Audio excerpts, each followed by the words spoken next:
Four, three, two, one. Hello, James. Oh, How are you doing? it's not great, folks.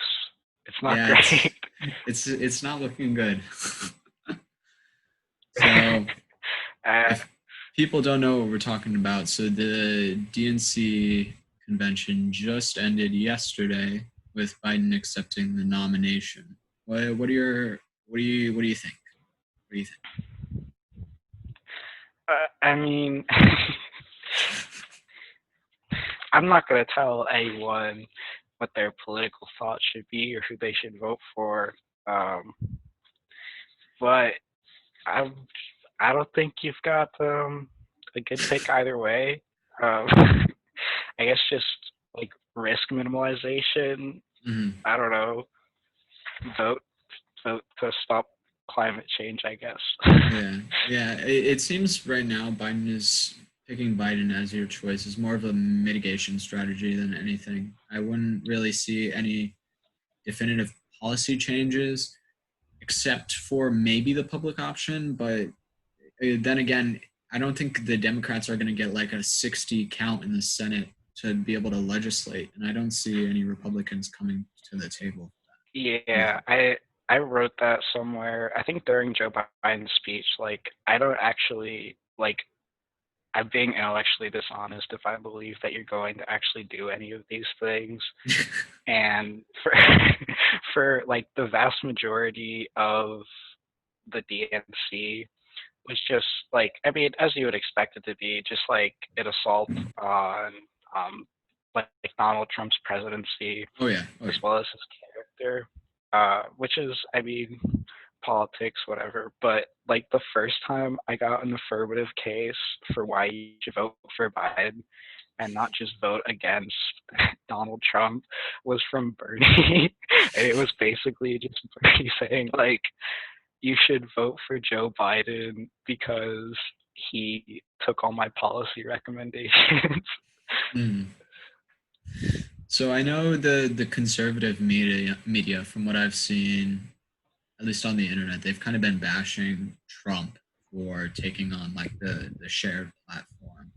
Do you think like the Biden that's running in 2020 is different from like the Biden who was inaugurated as VP in '08? um, I don't know. It's uh that's a weird question because on one side you do have like the it's almost like a conservative like it's weird. You have conservatives saying he's uh pushing like he's running to the left and you also have a lot of Mm-hmm. Democrats saying that and then like the more leftist side is saying like no he's like he's been doing this for what 40 years, Yeah. there's no way he's going to change. So I mean in terms of like like how he's presenting himself, yes, I think he's like a much more progressive version than what I've previously seen of Joe Biden, but you know it's hard to tell if that's actually real. Yeah. I think relatively like looking back to Biden's Senate career, you kind of see like the kind of like centrist picture. And I think in McCain's wife's address, I don't know if it was an address or just a commentary on a more general speech. She was just relatively saying like he was the person who would go across the aisle. And like when we look towards like Congress today, like the people on the left, like there's a lot of gridlock. I don't think there's a lot of bipartisanship happening. You don't see many bills being co-sponsored by people from the left, the far left, or the far right in Congress. Yeah, it was really weird. I wrote when I watched that specifically, it was like I had watched the entire DNC previous to that, and I had been watching like the caucuses and councils too. So I have like hours and hours of Democrat programming in my brain, and it was all just like bashing Trump and the Republicans, like they are like they are assaulting our Constitution, our like basic human rights. And then there was a video just about how Joe Biden is going to work with the Republicans, like pick if they're good or bad if you're gonna pitch me something. Hmm. Yeah, I think to your point, the how they're trying to paint Biden is kind of shifting as we get closer towards November. And I know like this is when conventions usually are, but when you get closer to the election, there's less like positive ads about the candidate. It's more like negative ads about the other candidate. We saw that in 2016 and I think in 2012. But to the point where like Obama's speech was less about um, Biden and more about Trump. And like I think Biden's speech, his speech was pretty good, but I think Obama rather using his like pedestal to bash the incumbent in office instead of like bolster who their nominee is going to be, which is the point of the convention. It's kind of redundant in a sense.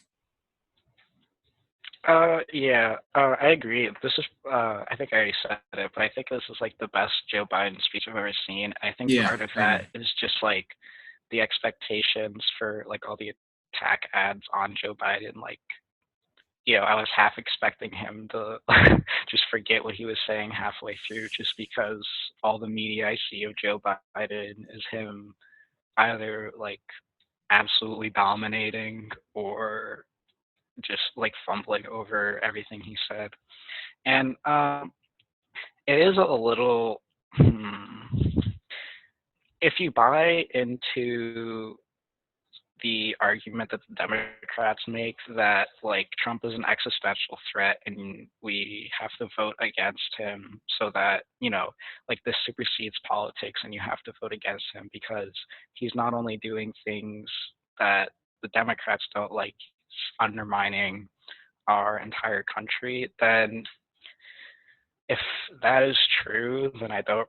I mean, I guess it makes sense for Obama to start dissing Trump. Like, it doesn't change anything. Like, the vast Hmm. majority of the DNC was just like, the same three or four speeches about Yeah, why Trump's bad. yeah.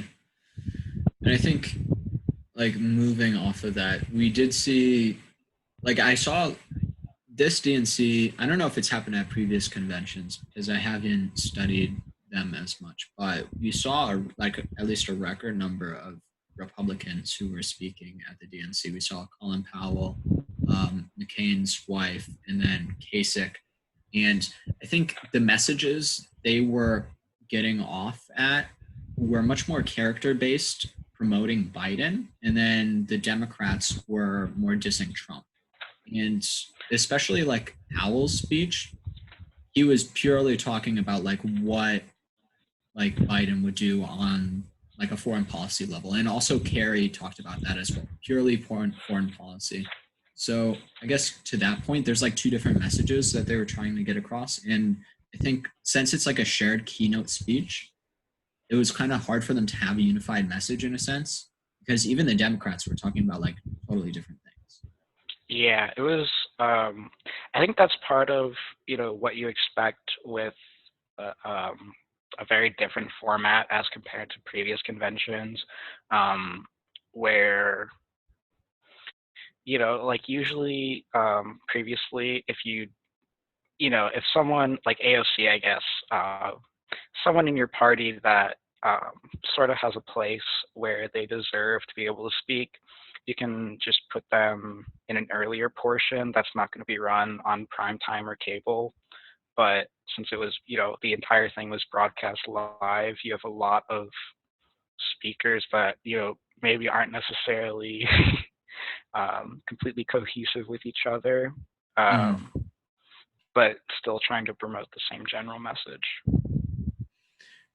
Yeah, I do agree. And one of the things that one of the radical shifts, not shifts, but like contrasts was I thought within the Democrat Party itself, and we saw like kind of people trying to distinguish themselves. I saw that mainly with Cuomo's speech, and it was like almost purely about COVID.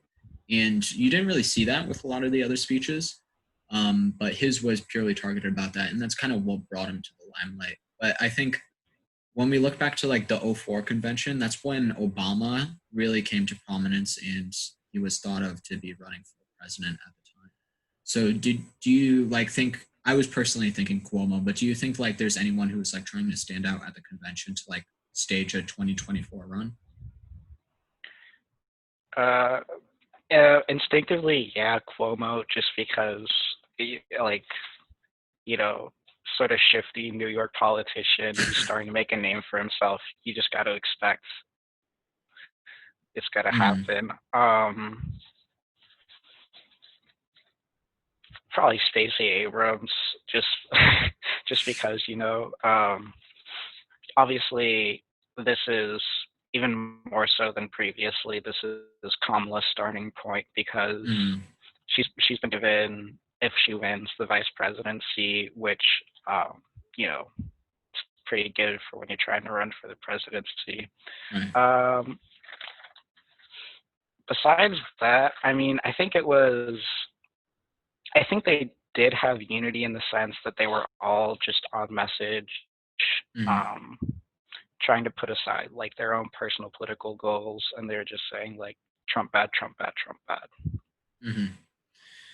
I think that's uh like the one thing that unifies like the more further progressive parts of the Democratic Party, like with Bernie and AOC, and then like Biden kind of at like relatively the middle is like the one thing that unifies them. They didn't want to talk about like their policy differences because like you look at like you can sign on to like the Green New Deal, but it's a resolution more than anything, and they don't agree at all about like implementation wise on that basis. So instead of like having like a policy discussion or anything like that, they kind of unified around like this hate message, and it was Yeah, all personality driven attacks, which I think like from my analysis, I think it might have been more spurred on by Biden or not Biden rather, but Trump, and it just dating back to 2016, how he attacked Clinton.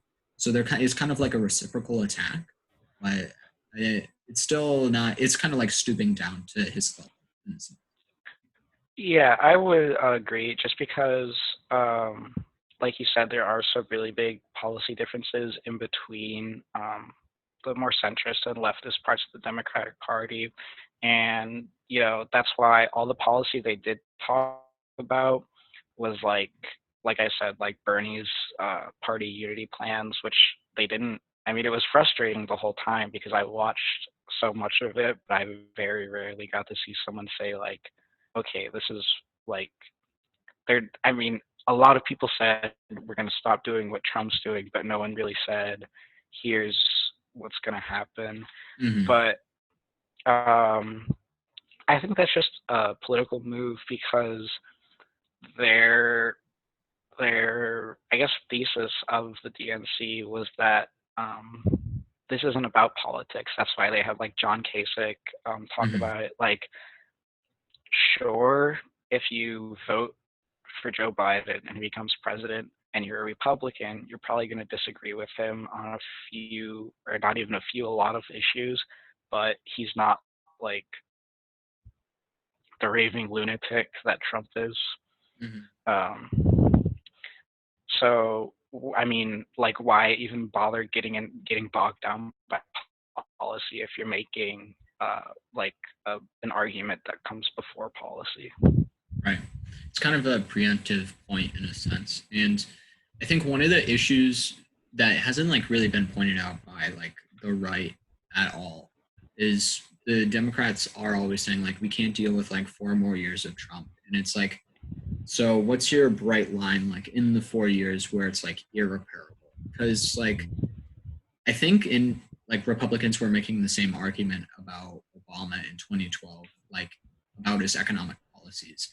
But it's like they can't pinpoint what Trump is doing that's so bad as to where Biden couldn't do it in 2024 because they know that Biden won't be able to run in 2024 most likely, and it'll be someone else. But they're stuck with their candidate right now, so they're making like this artificial bright line that like 2020 is the year that'll determine everything. But in reality, like the amount of policy changes like on a day by day level haven't really affected voters as much as the media kind of tries to make it out. that's what most of their points were, and I think that's why, like, as cynical as it sounds, like Corona is probably the best thing that happened for democratic politics, because Mm, beforehand you could point to, like, the big one was like children in cages and those sorts of things, which like did happen, but that was originally started by Obama, and it wasn't, exactly. Yeah. like a mass frequency thing.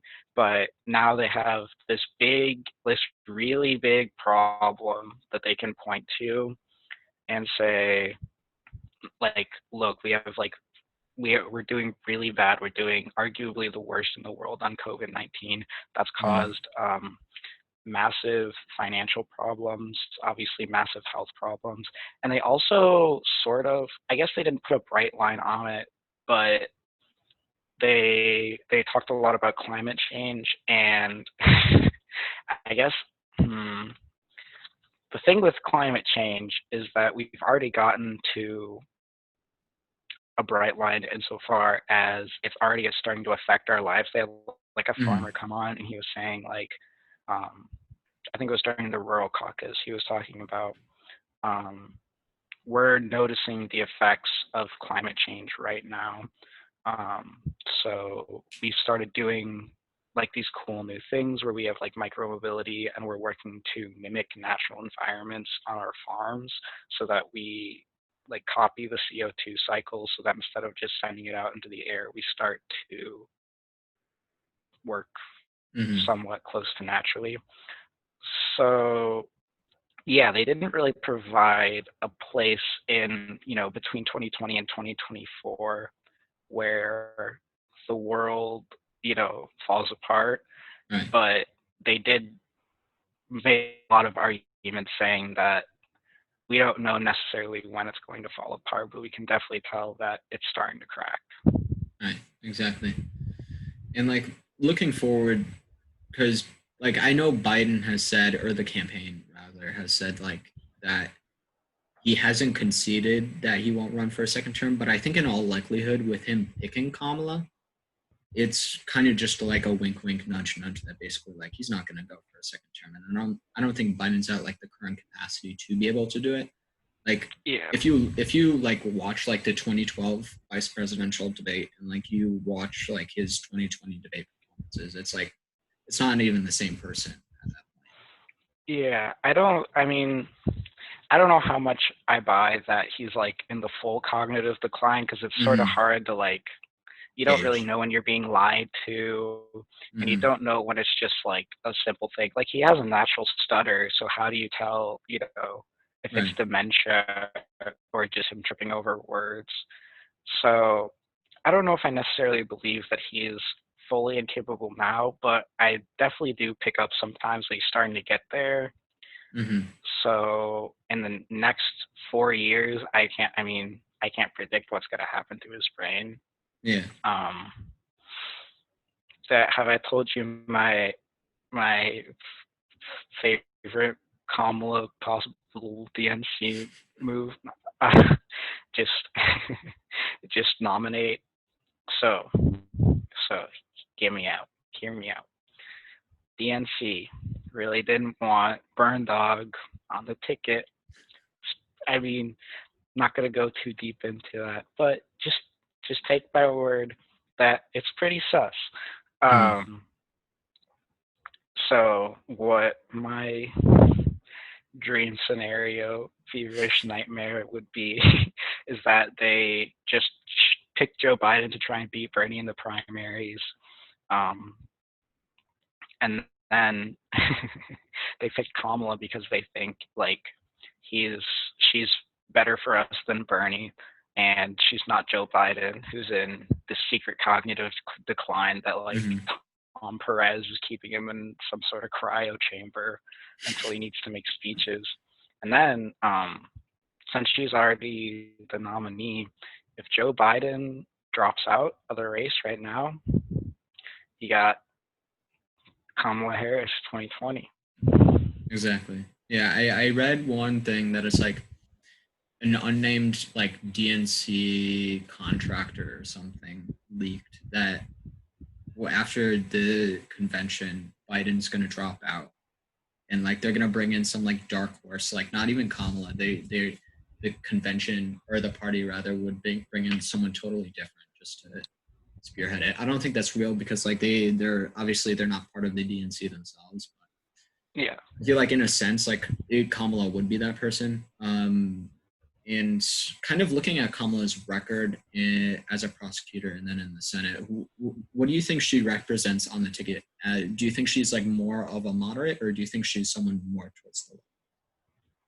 Um, I'm skeptical of a lot of the political reporting on this, and I don't pay like much attention to it just because I think only 20% of voters say they really care about who Mm-hmm. the vice president is when they're voting. So I mean, you have to judge how much it matters that much. I would say she's probably on the left of Joe Biden, but I Yeah. don't think it's like as soon as she was picked, Donald Trump was like, Kamala Harris, she's gonna bring Antifa to the Oval Office. Like, I don't really, I don't think she's like as far left as she's being made out to be by more right wing news sources. Mm-hmm. But I don't think she's as moderate as some Democrats are trying to make her seem. Yeah. And I think I don't know if it was the New York Times. I think it was. They tweeted out after the announcement that like she's a pragmatic moderate, and I just thought to myself like it just does not make sense. I think you could describe like Joe himself as like a pragmatic moderate, maybe, but like Kamala Harris is kind of fulfills like this neoliberal type, along with Buttigieg, where like they'll just change like their opinion to fit whatever they think will benefit them personally. Yeah, I mean that is the like definitely the more cynical and probably true take is just like Mm-hmm.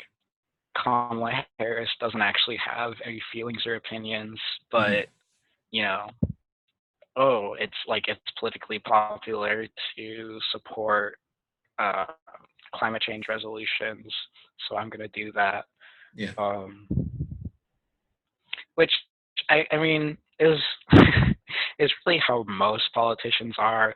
Like, I mean, I don't look at very many of the people that ran in the primary or Trump and say like, oh, that's like an ideologically based politician. Like, I don't think they're like poring over books, like studying theory and thinking like, oh, Mm-hmm. this is how I view the world. I think they're saying dubs and polls. Mm-hmm.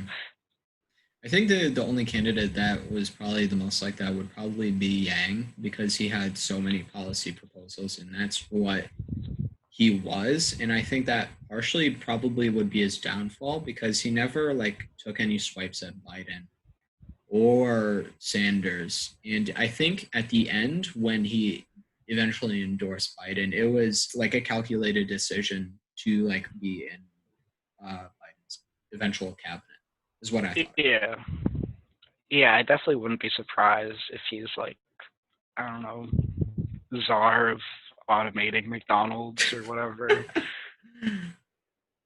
Yeah, that I looking towards his possible cabinet, who do you think would, or like prominent people, I guess, both who ran and who didn't run, who do you think like would fill specific roles in the administration?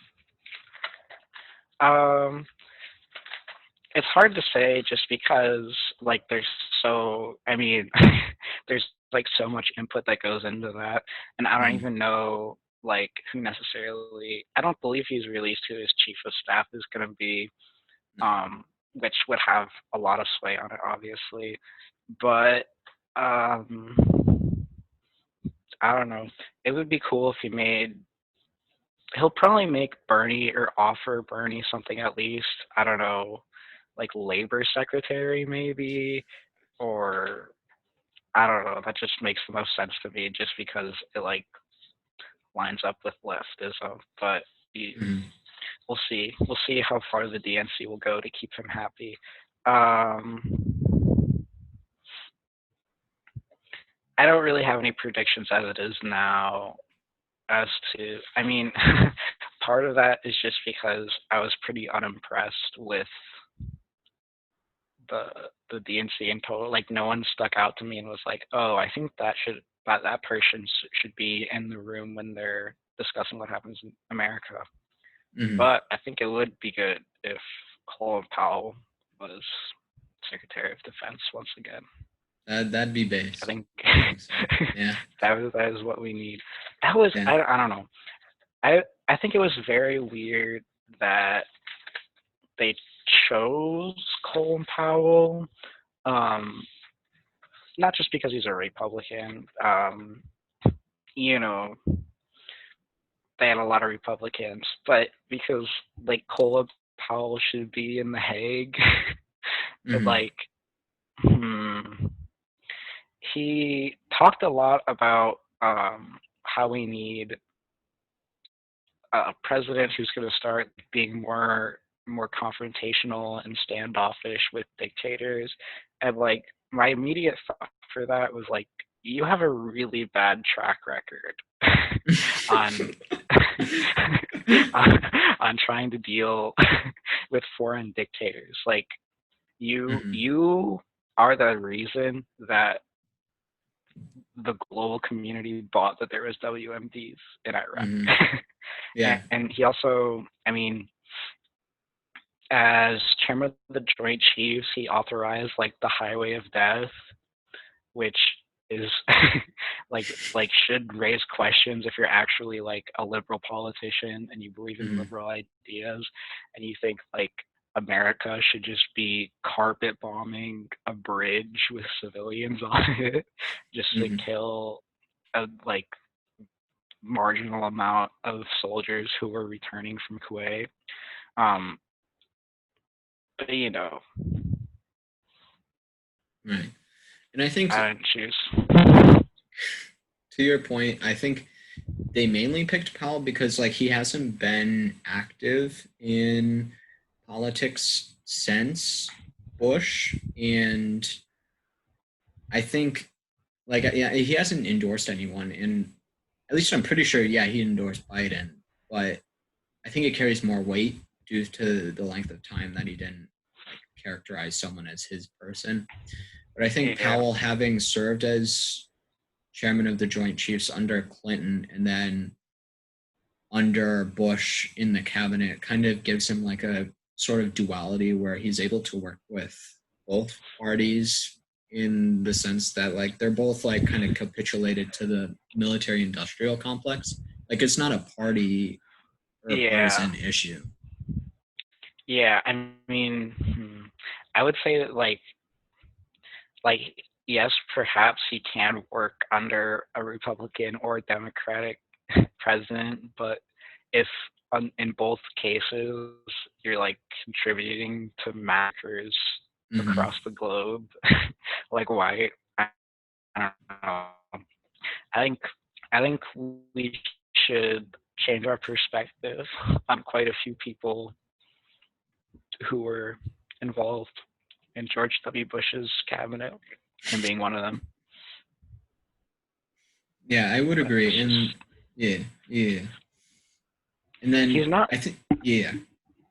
Mhm. W's not talking at the RNC.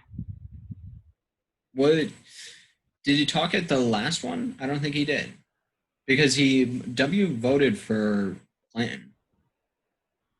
Yeah, but Yeah. I mean, feels bad for Donnie Boy that you know Biden was stacked with three ex-presidents. Jimmy Carter, Hmm.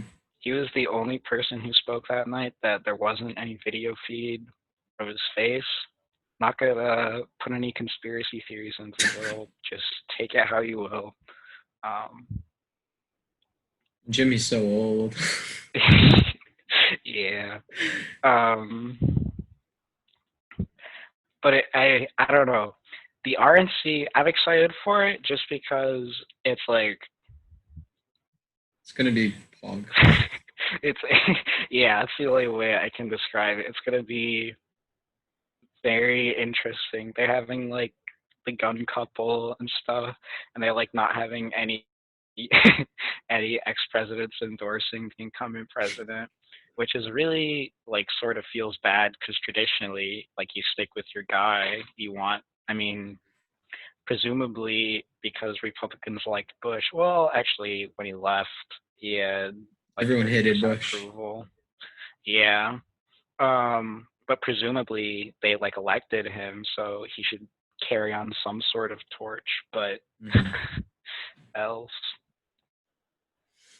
Yeah, I think the convention wise, all the RNC has to do, especially virtually now, is to like be a mouthpiece for whatever progress Trump has done. And I think it will become more of like a COVID thing, if anything, because you don't have like a broader scope. I haven't looked at who will be speaking at the RNC, but I would be very interested to see who it might be. I don't think any Democrats or anything, and that's kind of at the fault of Trump because he hasn't been able to like get very many substantial things done. And I think the few things that he has done that have been substantial, he hasn't like hammered down enough. Like like defeating ISIS isn't something that's mentioned in the media like at all. The USMCA. I think the USMCA, since we haven't seen any like tangible benefit from it yet, we just can't tell. But I think just like as a replacement of NAFTA is good enough. In insofar as like we even saw like Democrats vote for it, yeah, and uh, I think the worst thing is probably his COVID response, and you can't really tout anything as like good that he's done.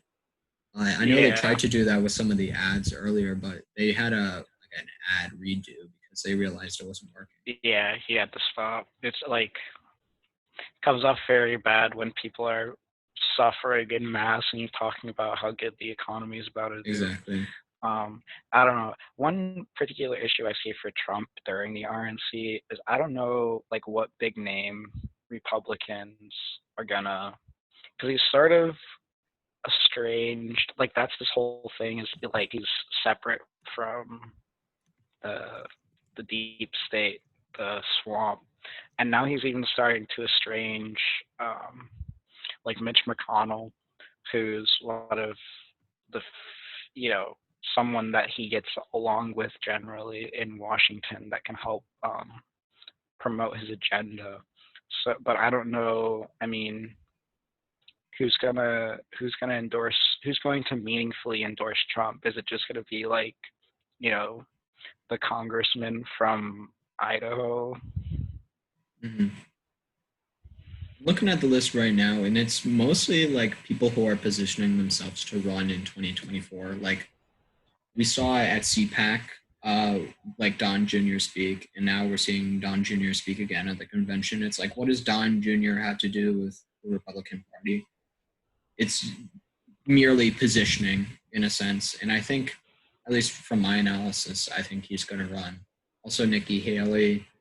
I think Pompeo thinks he's hot stuff, but I don't think Pompeo is in a position I to. don't think he's Like, got the I don't think he's got the gusto. yeah. Yeah, he's a chonker in a sense. Who are some um, other people?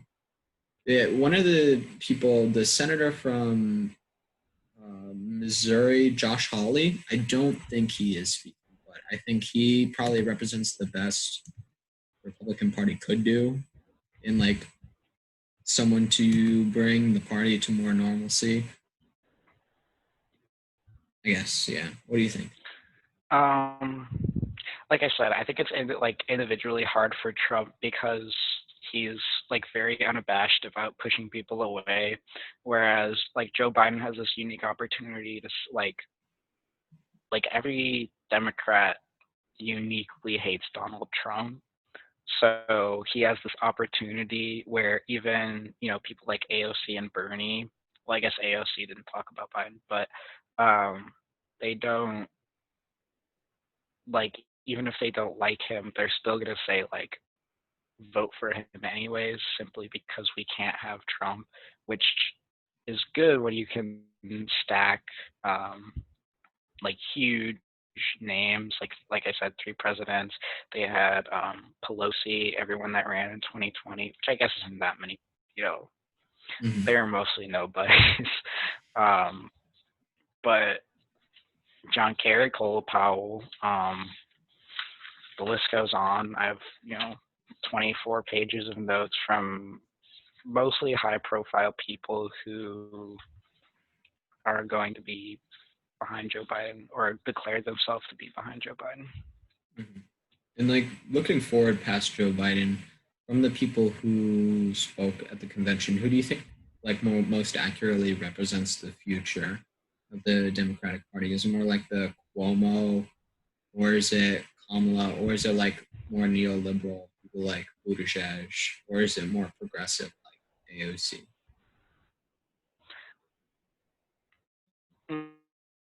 Mm, I don't know. I think I think what makes Bernie and Trump successful is that they're actually providing some sort of structural critique, whether they're true or not. I mean, like the vast majority of people in some way or another believe that they're being like wronged by their government and it should be doing more in some way and it needs to drastically change. Like for Trump, that's getting rid of the swamp, and for Bernie, that's moving to democratic socialism. Hmm. And I don't know, like neoliberalism was developed as the band-aid to capitalism. So I don't know how much longer we're going to keep going with a neoliberal politician in the Democratic Party who's not actually providing any sort of structural critique besides, like intersectionality, like we're racist. Like, yes, that's a structural critique, but you're not reinventing the way the U.S. government works. You're just um, excising uh, a portion of it, however large that it may be. Whereas I think it's much more powerful. It speaks much more powerfully to people when you say we need to absolutely change it. Either, well, I guess in the Democratic Party, it wouldn't be getting rid of the swamp.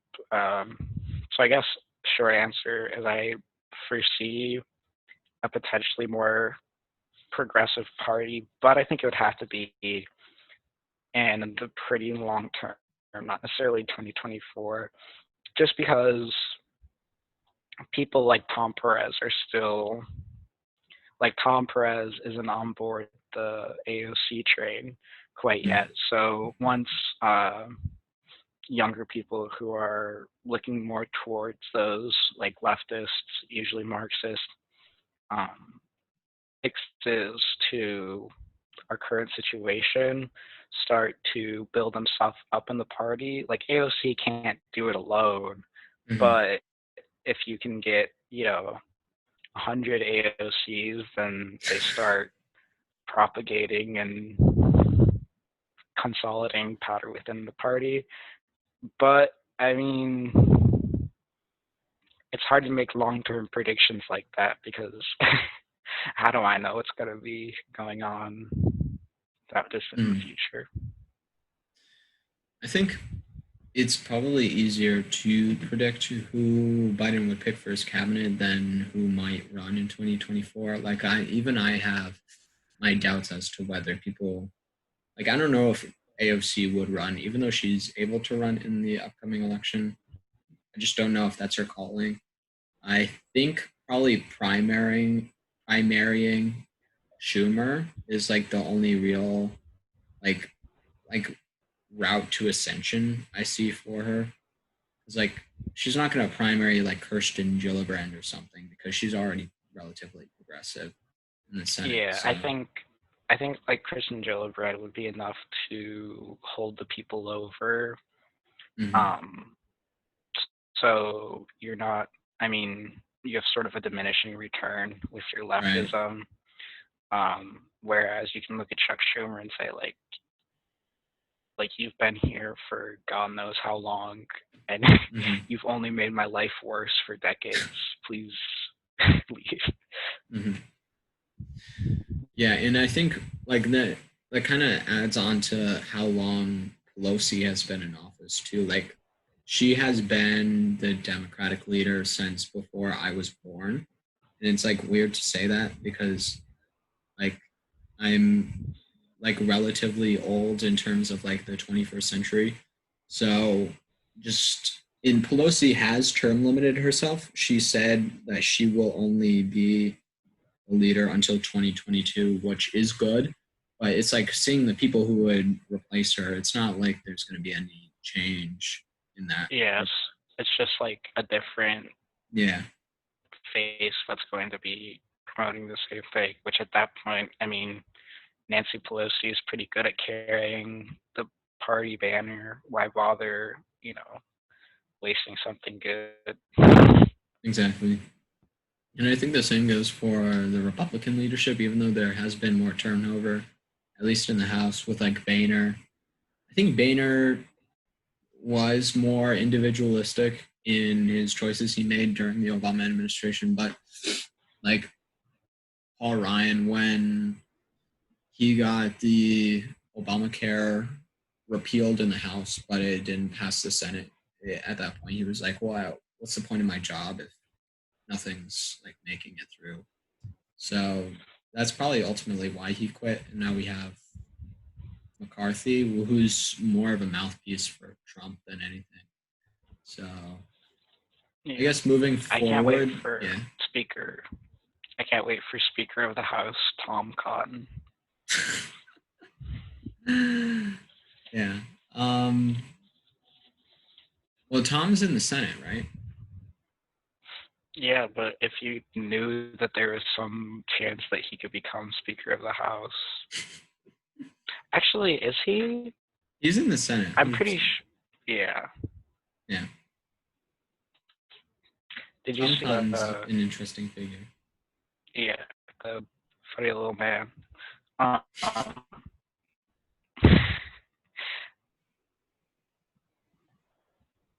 yeah, he left the house in 2015.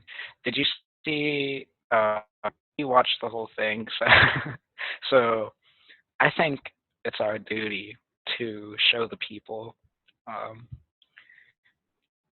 Cory Booker's little like get together of everyone that ran, and well, not everyone, No. but a bunch of the people that ran in 2020. And the joke that he started out with, that he just gave like just deadpan in a very Cory Booker way. I mean, I don't mean to beat on the Cory Booker as a robot drum, because that's pretty played out. But would you mind if or you're the only one that can screen share, I guess. Could Here, I let me. I send you the timestamp um for the DNC? Where'd you send it? Here, I'll just email it to you. It's at 1:35, an hour 35.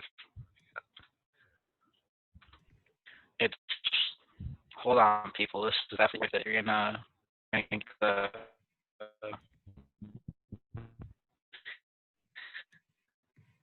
All right, we're getting there.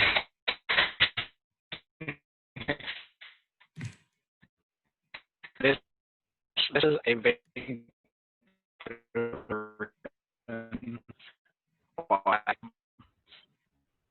I'm so scared for the future is because like these alien freaks are the ones that are controlling our future. All right. Debate prep, nice.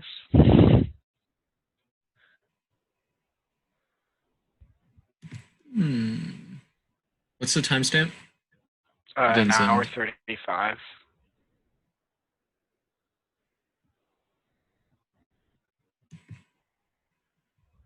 Indeed.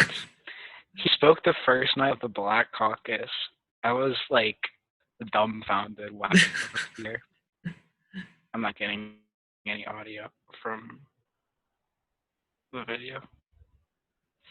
Are you?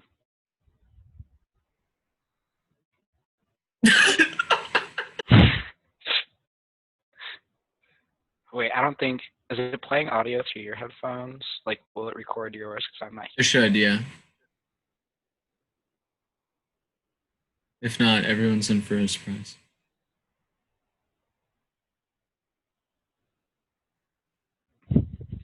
it. They crack it, crack the.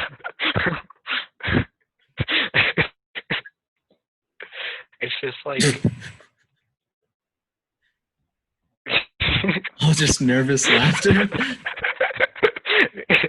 Like, how am I not supposed to fear for my life?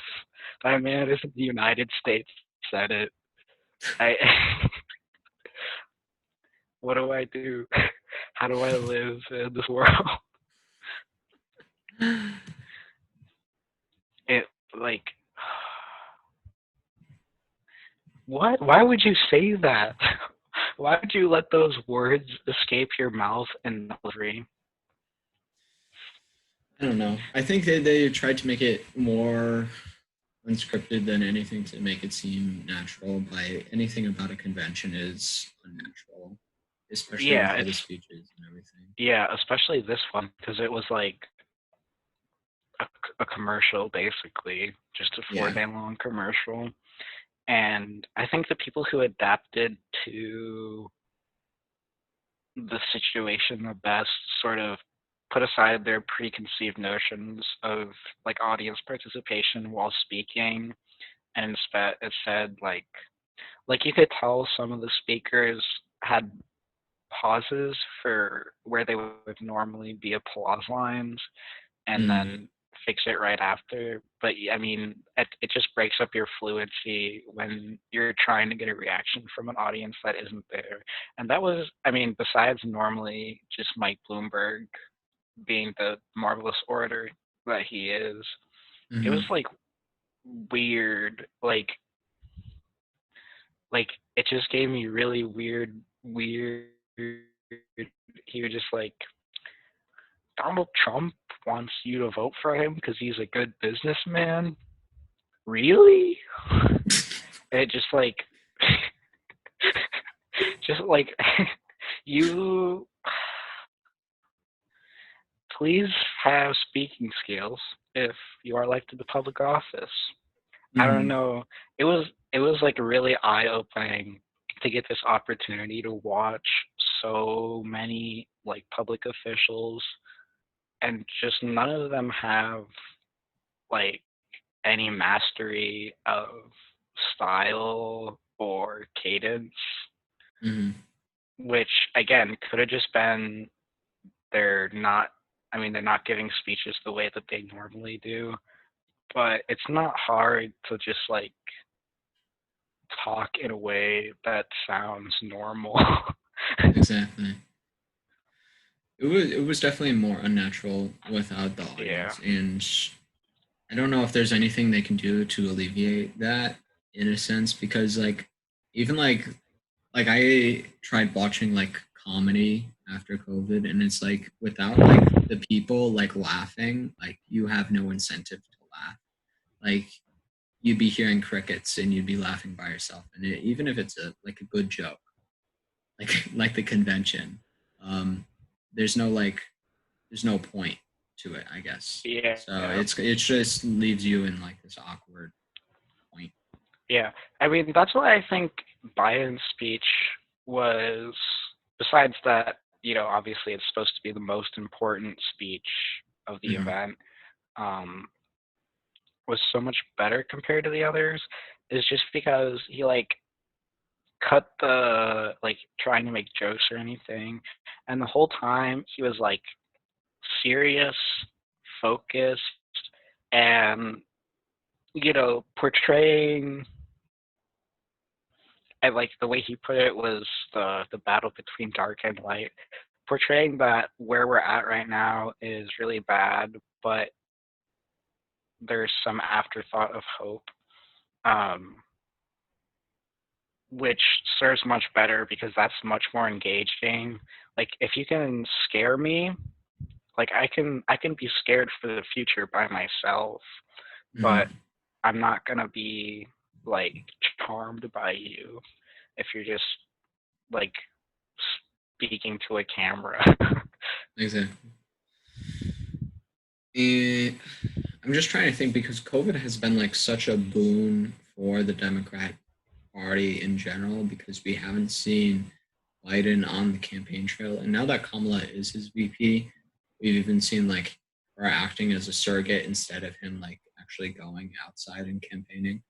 And like at least in poll numbers wise, I know that has definitely helped him um, outside of Trump's handling of the virus. But I just don't know how that'll transition into a possible government where like will he continue this kind of inaction or will he try to begin like more effective communication with the American people with like more transparent actions? Um, I don't know. Presuming that he is as competent as he was like when he was vice president, uh, like the vice presidency is a powerful position um, constitutionally, but a lot of times they just get a lot of the symbolic stuff put onto them. Mm-hmm. Um, but obviously, like Dick Cheney was one of the first people to really like, okay, this is something that I can work with. Like I can Mm-hmm. finesse this. Where and Joe Biden obviously was nowhere near that extent of like trying to disrupt what was going on, but he was a far more active vice president than a lot of them have been. Mm-hmm. So maybe that will transition over, but again, I don't know if he's gone senile or not. So Right. And like kind of contrasting Biden's vice presidentship with what Kamala will be doing, what do you think her role in the administration will be like compared to previous administrations? um, I think the point of electing a woman, particularly a black woman, is like very much diminished if she isn't active, and I think she knows that, and I think she wants to go places further. I mean, the only place up from the vice presidency is the presidency, but it's very helpful if you can say not only I was the vice president, but when I was the vice president, like Joe Biden is doing, like I was the guy on Obamacare. Mm-hmm. Um, Right. if she has some big thing like that, like if she's the one that does, I don't know, pick one, the if she's in charge of the COVID response, or if she's in charge of Racism. racism, women's issues, or like green infrastructure, Mm-hmm. one of those like big ticket items, and she can get something done or a multitude of things done. I think that works really well for her, and I think Biden knows, while he won't say it, that this is a transition presidency, basically to get us out of the dark times, as he said, of Mm-hmm. Trump. So I don't think he would be particularly adverse to giving more of the responsibilities traditionally held by the president to the vice presidency so that she has some more on the job training. And that's also the way that he did the job when he had it. Right. Exactly. And I think the one thing that Biden had going for him as vice president was kind of like leading the recession response. And that definitely gave him an upper hand, even though he already secured the primary by that point. But just going forward into the convention, and like, I'm sure I've already seen some political ads from the Biden camp, just like kind of touting his response and comparing that to what Trump has done or failed to have done. And I think moving forward, Kamala's role is really up to her to define, kind of like what Cheney did, I guess. But we'll see what role she wants to take in the administration. But I think that also depends on how prominent the other people in the cabinet want to be. I know people have floated like Elizabeth Warren to be like the Treasury Secretary. I don't know if Biden would go so far as to pick someone that's so progressive to be in the cabinet, especially since she would then be replaced by Charlie Baker, who's the governor of Massachusetts, would then replace her, and he's a Republican. So I don't know if he would actually pick her in such a role, but it's kind of hard to pinpoint these kinds of people, you know? And he doesn't really owe anything to Elizabeth Warren or her base. True. Like, the pick for Kamala Harris, whether you like it or not, was in some way some form of pandering, Mm-hmm. whereas um, Elizabeth Warren mostly does well with like college students or young people who aren't gonna vote for a Republican. like the vast majority of them just won't vote for Republican, especially um, I guess when it would be pertinent would be like 2024, and that's when like we'll be in college and Mm-hmm. we're gonna be the ones that lived through like we had Rona and economic collapse, and the last Republican we let do this was bad at taking care of it. So Mm-hmm. why bother like trying to excite young people about democratic politics? Exactly. And I think insofar as there won't be like a conservative to be president, right? I think like we'll have Joe and then I don't know, let's say Kamala for 2024 through 2028. I don't see like a conservative winning in like the electoral college moving forward unless the Republican Party is able to redefine itself to not pander but like orient with what America is today, because the America of today isn't the America under Bush. I think, especially with the increasing minority populations, like literally making white people like not even in the majority. Um, Yeah, Without that, I don't think the Republican Party is able to like clinch any presidential election moving forward. yeah. I think it was Bill Clinton that said like make America great again. Well, I'm a 70-year-old white man from the South.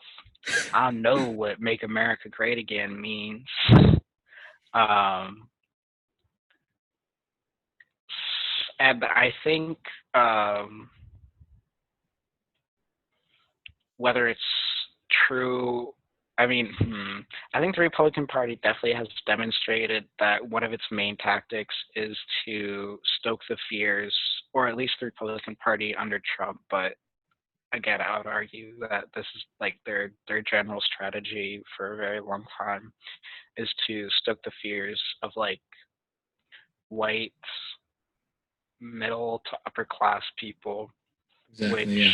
traditionally has been the majority of people and the majority of people who vote, especially. But I think you're starting to see issues with that, especially not only because we have growing diversity, but we have growing diversity in places where it really matters.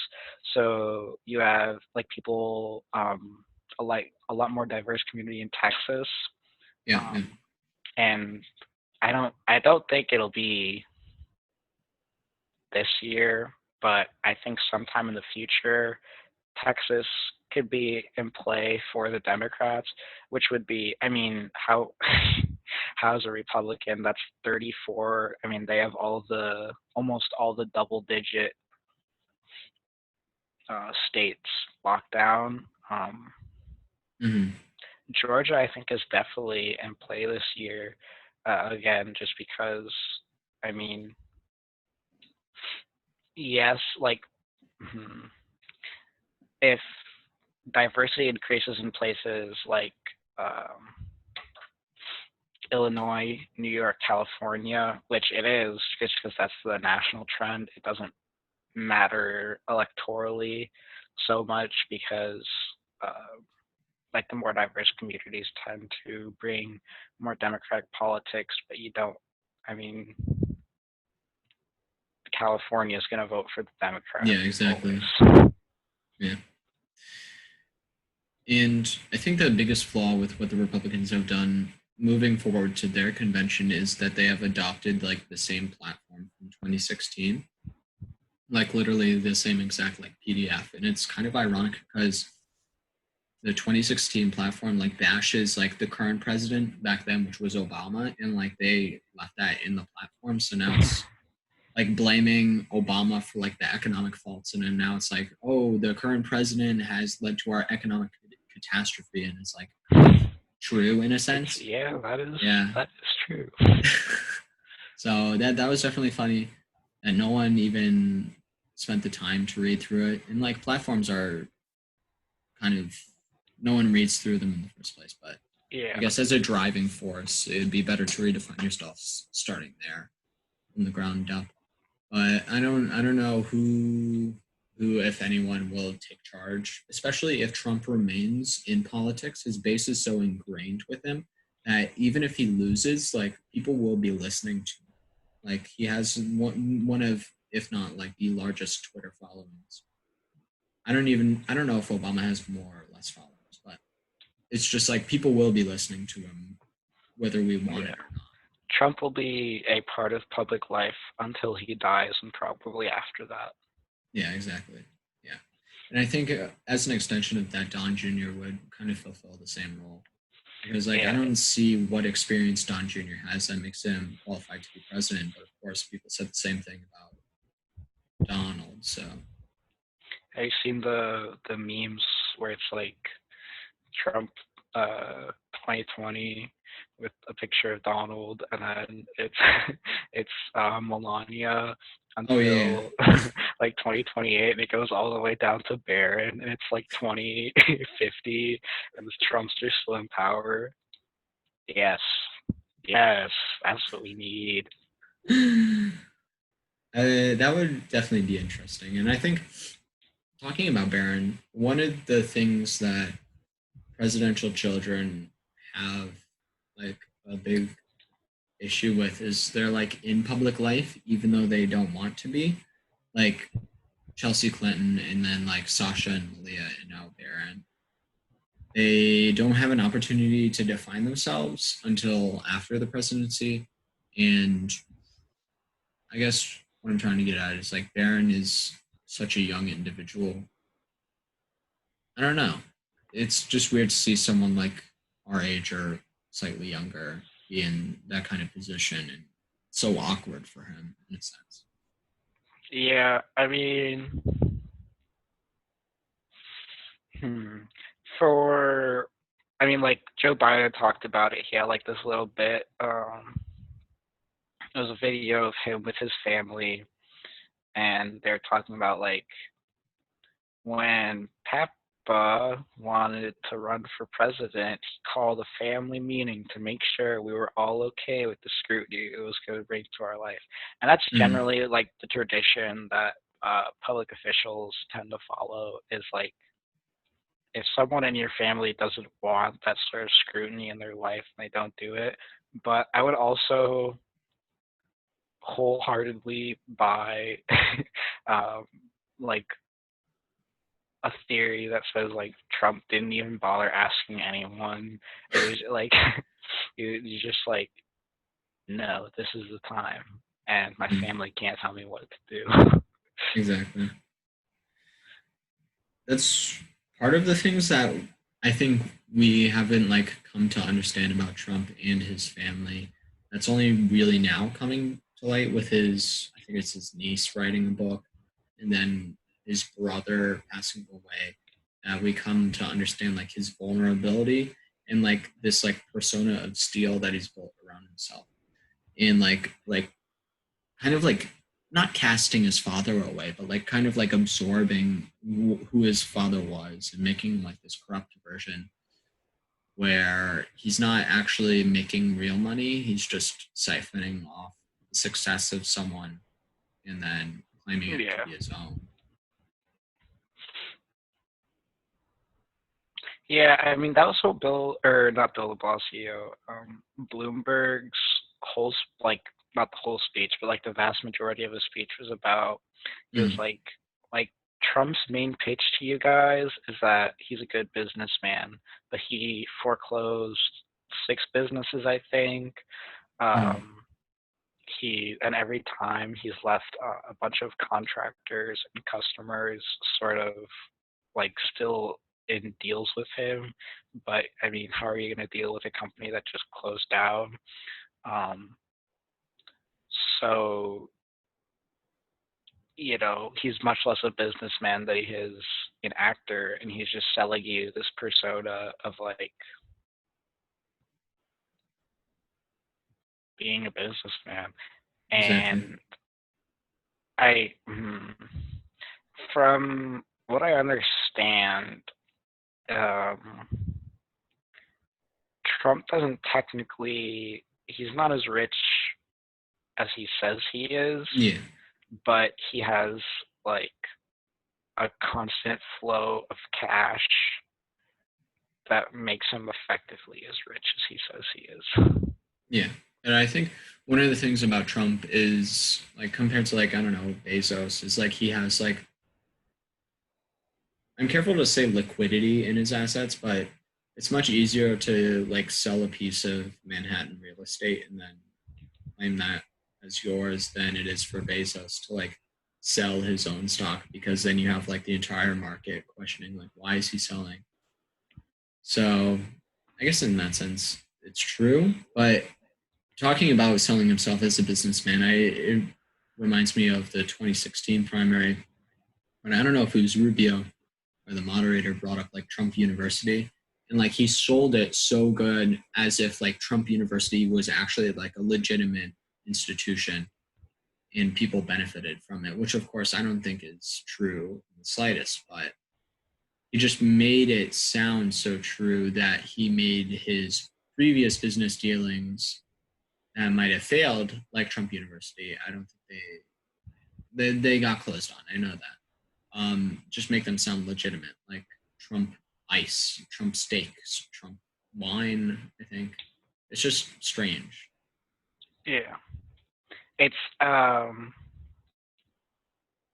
I forget who I heard say this about him, but someone described it as a snake oil salesman Right. who actually believes the product works. Um, Exactly.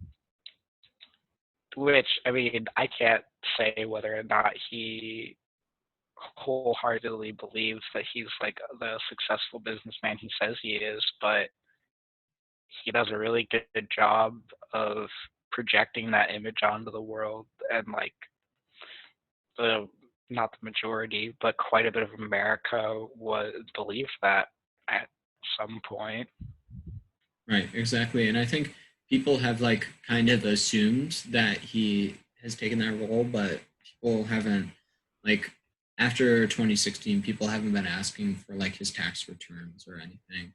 Yeah, And there if was we actually saw him, yeah, there was Manhattan DA has access uh, to them. just got access to it, but I think they appealed one more time, but I could be wrong about that. Probably. If it was the DA, I think so. Yeah. And I think he said it might go to the Supreme Court. So it'd be interesting to see if they rule on that. And of course, I think it would, I don't know if it's civil or criminal, but it would still extend past if Trump wins or not, which kind of Yeah. calls into question. I think Kamala was asked, like, would you prosecute Trump if you were in office? I think that was during the primaries. And she said, like, yeah. So it's kind of strange to think, like, we saw that during 2016 Trump about Clinton, and then he said like, "No, I'm not going to lock her up," which I guess the base just kind of forgets about because like Yeah. nothing happened from that, and that was kind of Yeah. one of the driving points. That's like the two most amazing things about the Trump presidency to me is like Hillary Clinton is not in jail, and there's no meaningful improvements on the border wall. And I'm pretty sure Mhm. during the Trump presidency, um, during the Obama years, we were at, I think, a 50-year low as far as illegal border crossings, but we started to bounce back again. Mhm. So that's like those were like his two. I mean, those were his things. That's what got like people hyped to go to Trump rallies. Mhm. Almost fell out of this chair. Um, yeah, I do agree, and I think part of the reason why people aren't talking about it is border security in 2016 was like a hot and contentious issue, and like we made a contrast, like a policy contrast, an actual one with Clinton about like, oh, you voted for this when you were in the Senate, you voted for border funding. Now you're like, no. But now it's like no one's talking about it because I don't know how many miles he's built, like 100, and it's like the border with Mexico is like thousands on thousands on thousands, Yeah, and now they're making the augmented argument like, oh well, natural borders like the Rio Grande and mountains will stop them from coming, and it's like, well, sure, but that's not what you were campaigning for. yeah. Why did we need the wall in the first place Yeah, then? exactly, and they have failed to bring about any substantial or substantive immigration reform because they still haven't realized that, like, I think over 50% of undocumented immigrants are on overstayed visas. So they got here legally, and they there's been no work done about like Yeah, reforming the there citizenship. was I forget who it was. Here, let me check. Um, Teresa Romero was talking about. She was in the Hispanic caucus, and she's from United Farm Workers, which is just a farm workers advocacy group. She talked about like Joe Biden's going to pass a bill so that if it's 100 plus degrees outside, farm workers get to have um, a break every hour just to make sure they don't overheat, um, things like that. And one thing she pointed out is because of the immigration status of a lot of um, a lot of farm workers, like a substantial amount of farm workers, aren't citizens of the United States. They can't apply for a lot of health benefits or receive benefits from the government. So, this sort of sets up like this thing on both sides where like a lot of Republican focus on it has been towards like we have to stop letting them in and we have to get rid of them. Um, which is not really you're reducing the harm of the problem in the long term, but like you're not effectively doing anything about Mm, what's what we have to deal with right now, which I mean, make them citizens or get rid of them. Either way, you still have to deal with the people who are in the country right now. exactly, and I think one of the failings of the current administration is we've seen I don't know if it's relatively high compared to other presidents, but like with like Homeland Security, like Chad Wolf, he has been like the acting Secretary of Homeland Security for like months. And I think constitutionally, I don't think it's he's allowed to be acting for so long. I think it's only like 90 days, and it's been like since I don't know if it was November. I'm definitely wrong on that, but it's just interesting to see that it was such a talking point in 2016, and yet it's been reduced to someone who doesn't even have the real job and who's just like being a puppet for Yeah, his campaign. and that was another weird thing. I think the Democrats should have attacked Trump more on is like how do you expect any sort of stability in your government if like not so much now, but for a substantial period of time there was like people constantly coming in and out of the White House. Like, didn't Scaramucci work there for like 2 weeks? Yeah, that was Like a funny. Yeah. secretary level I think it was, what member of was the he, chief of executive staff branch. or something? Uh, I think it was comms director or press secretary. White House communications director. Yeah, From July 21st through July 31st. It's is so bad. funny. And then, oh, I saw some absurd Anthony Scaramucci tweet when, I guess not absurd necessarily. It could just be true, but I sort of doubt it. When Trump said, um, I forget what it was, but in some way he was like, "I wish Ghislaine Maxwell well." Mhm. Scaramucci did like an all caps tweet, and it was like, Donald Trump is telling Ghislaine that she cannot talk when she's been arrested. This is code words. This means that she's been compromised and there's nothing they can do to help her, so she just has to bite the bullet. It was like, yes, you're right. And you Mm, still worked for the man. exactly. I think, I don't know. One of the things that he campaigned on so much in 2016 was draining the swamp. And we look towards right now, like all the people in his cabinet, nearly all at least, are like bog monsters. Like Chad Wolf was a lobbyist. Alex Azar was, I'm pretty sure, a health exec. Um, Betsy DeVos was, I don't know if she was a lobbyist, but she was not like a prominent educator, put it that way. And Um, she has like pretty significant ties to like her family is political, if I remember correctly, and if not, I mean her husband's the yeah. founder of Blackwater. She's got the connections. hmm And then what else? Um, Pompeo is a pretty good pick, I think, at least relative to the rest of It's them.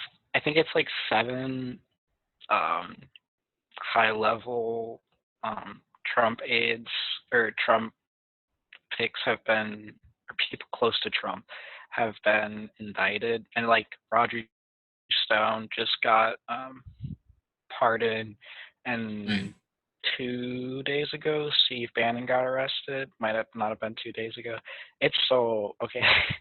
He got arrested on a 150-foot yacht with a Chinese billionaire fugitive, and the actual police service that arrested him, if I am getting this correct, was the enforcement branch of the United States Postal Service. That's gotta feel bad. Yeah, that's definitely interesting. I remember I was in Jersey Mike's getting a sub when I heard that Bannon was arrested, and it's just like so strange, like the context surrounding his arrest being like people donated $25 million to a nonprofit to build the wall. And it's like maybe if the money was actually put towards the wall, we might actually see tangible results. But of course, Bannon was just profiting from it. Yeah, So I feels think bad, man. it was like that's a pretty strange like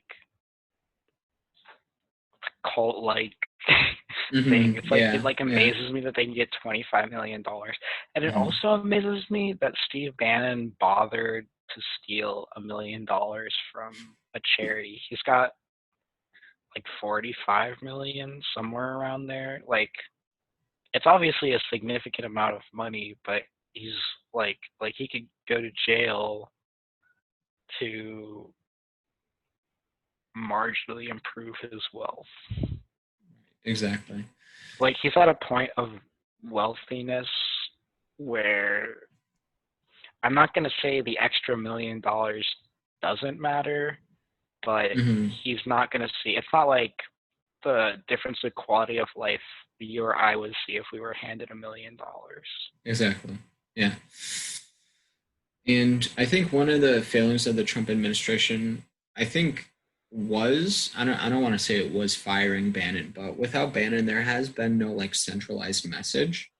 It's always been just like the musings of Trump, and like as strategist Bannon at least brought in a consistency, even if it wasn't something that was very agreeable or like maybe wasn't right. But I think for Trump as a president, it's something that he has lacked ever since he was fired.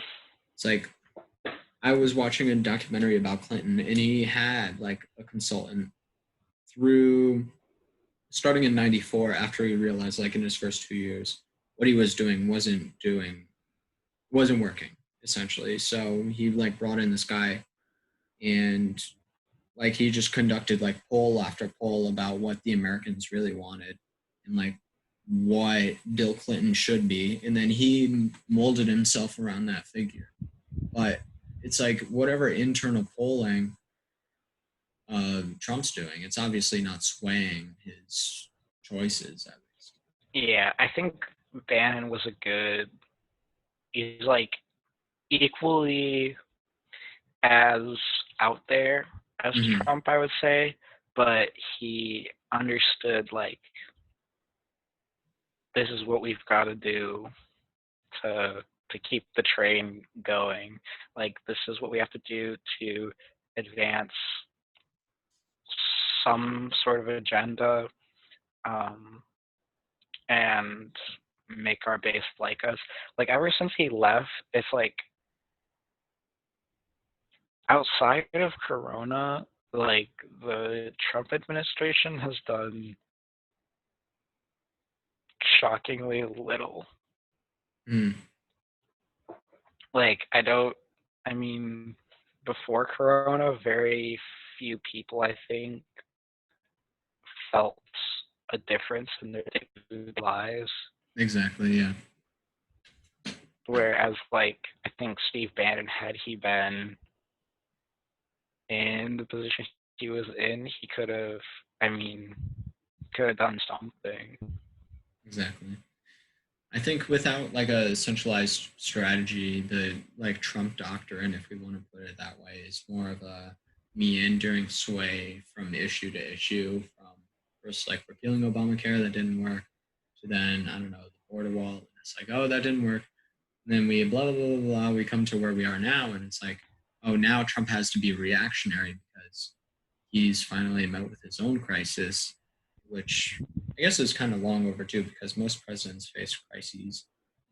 I guess Bush is the main example with 9/11, but this is, I guess, in a sense, Trump's 9/11, and he hasn't handled it nearly as well. Yeah, well, and so, Iraq War was not good, folks. Yeah, But at least it was like politically smart. Um, yeah, I mean, generally, Donald Trump tends to. It's sort of his musings are what control the policy agenda, and they're not. I mean, it's what he wants to have done, which is what a lot of Obama's speech was about. Is like this man is fundamentally incapable of being the president because he doesn't know what he's doing. I think this is what people who brought up the concern that Donald Trump was never bad in politics really, mm-hmm. um, before being the president were predicting, because uh,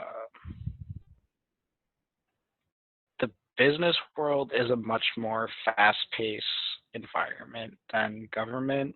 Right. Like government, to actually have meaningful change in government, it's like a slow slow build, and then eventually you get your Affordable Care Act. Mm, And I just don't think Donald Trump has quite acclimated. I mean, like, what long term project has he seen from start to finish? yeah, exactly. Besides, like I said previously, like ISIS, I can't like pinpoint. And like even then, it was like more of a continuation of what Obama was doing, even if he Yeah. tweaked it. There's no like no maybe like the Great Outdoors Act, but even then, that's more of a bipartisan thing. Like if he didn't sign it, it's not like he Yeah. can really take credit for it. But if I don't know, if he kind of spearheaded those kinds of environmental things, he might be in a better place now. But I think Trump's in a situation where he can't even be bipartisan, or else he'd be like going back on what he's already said. Yeah. I mean, I think he does have himself in a very tricky situation as far as climate change goes, because, like, the vast majority of people believe that it's a thing to some extent, and Hmm. like you have to acknowledge that you're seeing the effects of it across the world. Like, there are whole islands that are just being sunk into the ocean because of rising sea levels. So that's why it's very appealing to me. And I started off by saying, like, if you want a quick, easy answer for who to vote for, like, climate change is going to end the world. So vote for Joe Biden because he has some sort of plan, whereas Donald Trump hasn't really, certainly hasn't done anything to make climate change better, and arguably has made it worse. Exactly.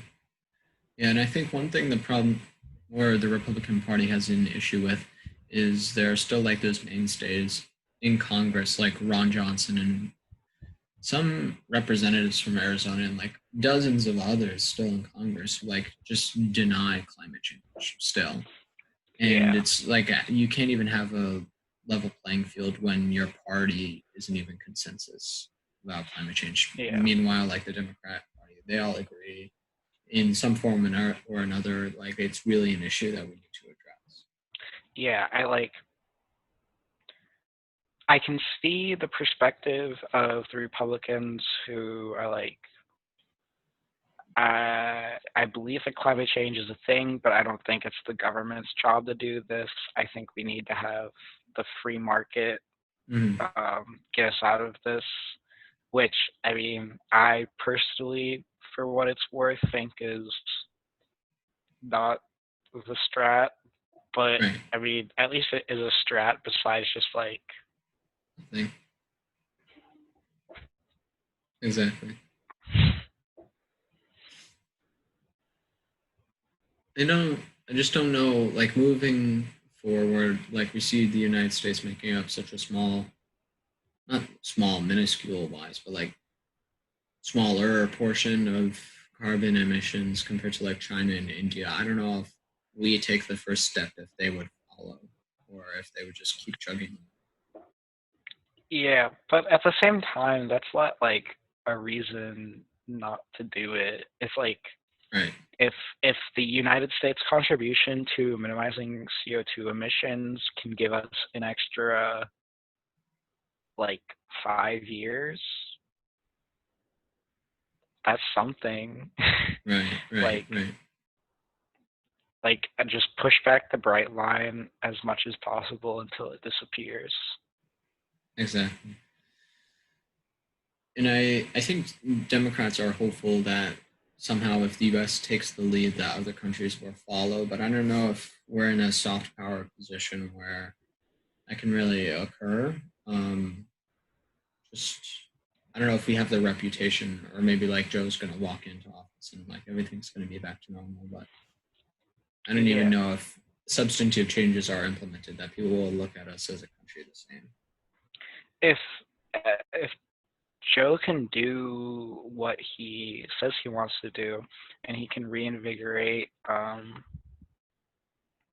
America by converting our economy to a green economy, and we can be like the producer of, like he said, he wants to bring automotive sales back to the United States, and Hmm. green energy presents a particularly unique opportunity for this because like cheaper options for it, like Japanese or European cars aren't doing it. But I think Right. if he really can provide some sort of stimulus so that we become the main outputter, I think then Europe certainly would be pretty quick to follow in line. Um, but I don't think like we have the that's um it's like the weird paradox of US hegemony, and like we dominate the world. Like we can Hmm. obliterate any country we want to with the press of a button, but because we can do that, a lot of countries don't like us.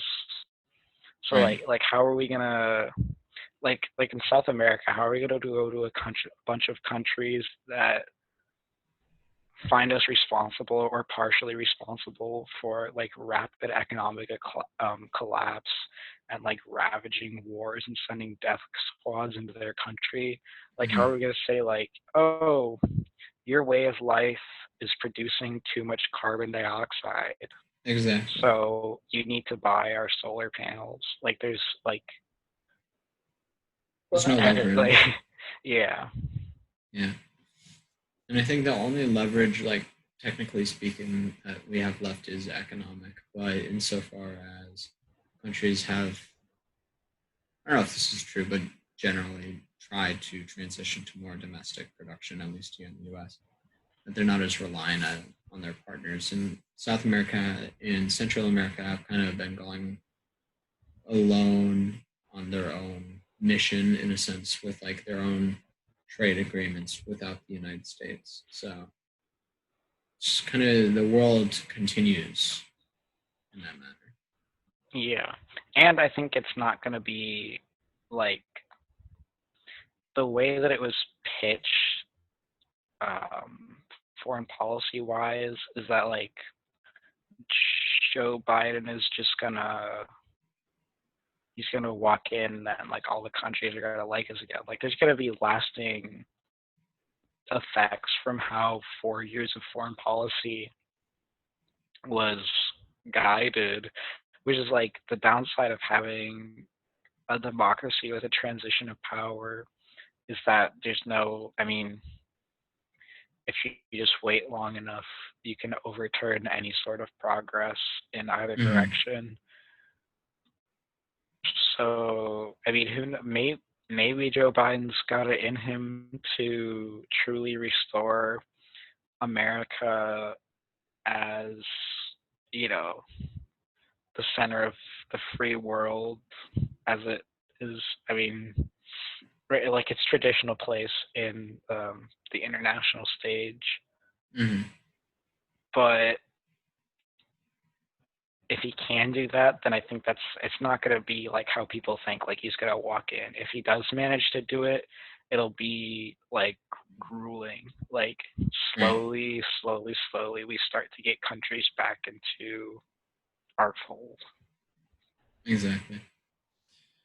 And I think with China as a burgeoning power, people, especially what comes to my mind, at least is like African countries, kind of turning away from the United States and looking towards China, where they're able to give these kinds of infusions of capital or mainly infrastructure that just the United States isn't able to do in the same Yeah, way.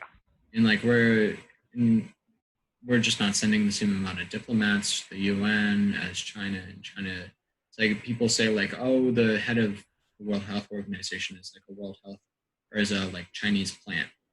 And it's like, well, maybe if the United States were actually like involved in the World Health Organization, maybe we would actually have sway over who was getting picked. yeah, Because the reality is, we're not for every like one U.S. diplomat we send, there are like five Chinese diplomats. and it's like there's no competition. Yeah, like yeah.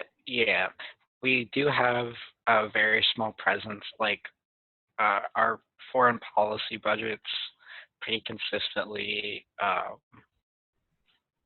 been taking a dip, if I recall correctly, um, as well as um, you're right. It's like much more attractive because the only sort of deal you could make with the U.S. government is done through. Occasionally, you do have like a direct cash infusion. Um, like we have a lot right now, but that doesn't. I mean, usually when that happens, that's something really big is going on. Mm-hmm. Um, tax breaks and contracting, whereas in China you can just like make a deal with China and be certain that that's going to happen because the Chinese government can just wish it into reality. Exactly. And that's kind of the advantage of a one party system in a sense because they can do whatever they want. They can think in these long, like, I don't know, 10, 20-year intervals without blinking an eye. We as Americans, just that's not something that's possible. And um, the Belt and Road Initiative is sort of tricky because Yeah. we have to see how much attention is paid to the fact that like every small country that's been not every small country, but a bunch of small countries that have been involved have sort of got screwed out of Yeah. what they believe would be the benefits of what they get from it. But at the same time, it's like if you're Germany and you have the option to like massively increase your trade with China, and the only cost is like Asian, Middle Eastern, African countries Mm. have to default on their debt. Why not? Right. Exactly. Especially when the Chinese loans seem so attractive when they're first taken Yeah. out, but then they settle into the reality of the situation. All right, James. Fucking. Is there anything else you want to mention? I think we're coming towards the end. Um, not really. Once the RNC happens, I'll be able to give a little bit more of a comparative look at the two different opposing visions, Oh yeah. just because they'll be formally cemented. But I think that just about covers everything. All right. Well, that is a